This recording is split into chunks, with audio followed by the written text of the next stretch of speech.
Hi అండి, అందరూ ఎలా ఉన్నారు? బాగున్నారా? నేను బాగున్నానండి. ఇవాళ కొంచెం అన్నం మిగిలింది. అన్నం మిగిలితేను అందులో నేను కొంచెం బియ్యం పిండి వేశాను, కొంచెం శనగపిండి వేశాను. ఆ తర్వాత జీలకర్ర, వాము, కొంచెం పసుపు, కొంచెం కారం, అలాగే తగినంత ఉప్పు అలా నేను గ్రైండ్ చేసేసుకున్నానండి. రైస్ మిగిలింది కదా, తినమంటే బాధపడిపోతున్నారు. అస్తమానం చేద్దానని తినమంటావు. ఇప్పుడు ఈ వేసవి కాలంలో అన్నం కూడా నిలవ ఉండట్లేదు కదండి. 1 గంట దాటేసరికి అన్నం పాడైపోతుంది. సో ఇంక వాళ్ళని బతిమాలు కూడా అనవసరమని పొద్దున్నే నేను చేసేసాను అనమాట. సో చెద్దన్నం మిగిలితే మాత్రం, అందుకే కొంచెమే చేస్తున్నాను చూసారా. చెద్దన్నం మిగిలితే మాత్రం మీరు చక్కగా అలాగా చేసేసుకోవచ్చు. ఒక మీకు మిగిలిందా ఎంత మిగిలినా సరే ఒక 1 to 1.5 గ్లాస్ బియ్యం పిండి, హాఫ్ గ్లాస్ శనగపిండి, వాము, మీకు తగినంత వాము, అదే నేనైతే 1 స్పూన్ ఫుల్ వేసుకున్నాను. అలాగే 1 స్పూన్ ఫుల్ జీలకర్ర వేసుకున్నాను. 3 to 4 స్పూన్స్ నిండా నువ్వులు వేసుకున్నాను. ఉప్పు, కారం, పసుపు, ఇవి అంతేనండి. ఇంకేం వేయక్కర్లేదు. ఇవి వేసేసాను. ఇప్పుడు నేను మురుకులు వేసి చూపిస్తాను. ఒకదాంతో నేను వేయడం కష్టం కదా.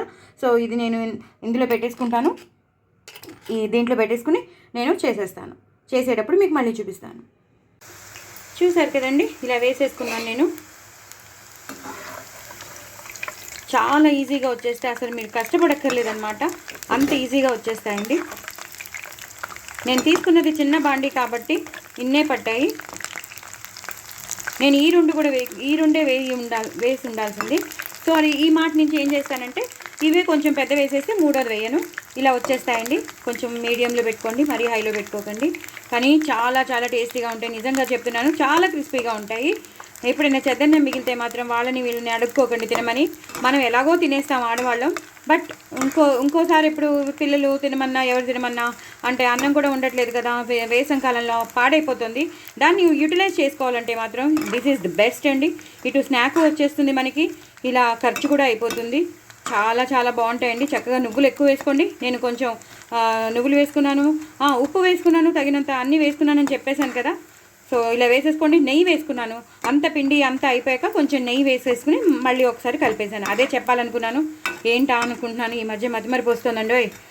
సో అది కూడా అన్నీ చెప్పేశాను కదండి. సో ఇలా చేసేసుకోండి. చూడండి ఈ నువ్వులు ఎలా కనబడుతున్నాయో, చాలా బాగా కనబడుతున్నాయి. ఎక్కువ మాడిపోవాల్సిన అవసరం లేదు. ఇలా ఇలా కొంచెం ఫ్రై అయిపోతే మనకి తెలిసిపోతుంది. ఆ నూనె కూడా శబ్దం ఆపేస్తుంది అన్నమాట.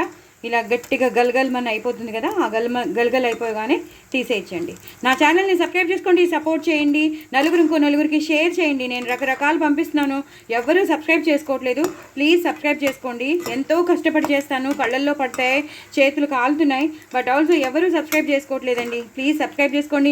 ఇంకో నలుగురికి చెప్పండి సబ్స్క్రైబ్ చేసుకొని. చాలా చాలా టేస్టీగా ఉంటాయండి లెఫ్ట్ ఓవర్ రైస్తో మురుకులు. సో బాయ్ అండి. తప్పకుండా సబ్స్క్రైబ్ చేసుకోండి. అస్సలు మర్చిపోవద్దు సబ్స్క్రైబ్ చేసుకోవడం. ఓకేనా అండి? బాయ్ అండి. నేను బాయ్ చెప్పాను కానీ నాకు మళ్ళీ మనసు చెప్పలేదు, మీకు చూపిద్దామని. చూసారు కదా, నేను ఇప్పుడు 2గా వేయకుండా ఒకటే వేసేసాను. ఈజీగా అయిపోయింది. చూసారు కదా ఎంత బాగా వచ్చేసిందో.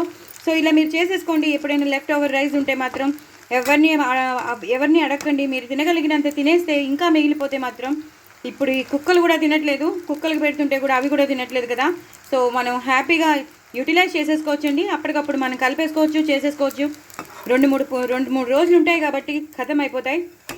అయ్యో నిలవ ఉంటాయని అనవసరం లేదు, ఎందుకంటే మనం చేసుకునేది తక్కువే కాబట్టి 2-3 రోజుల్లో అయిపోతాయి. ఎలాంటి వాసన రావు, నిలవ ఉంటాయి, బాగుంటాయి కూడా.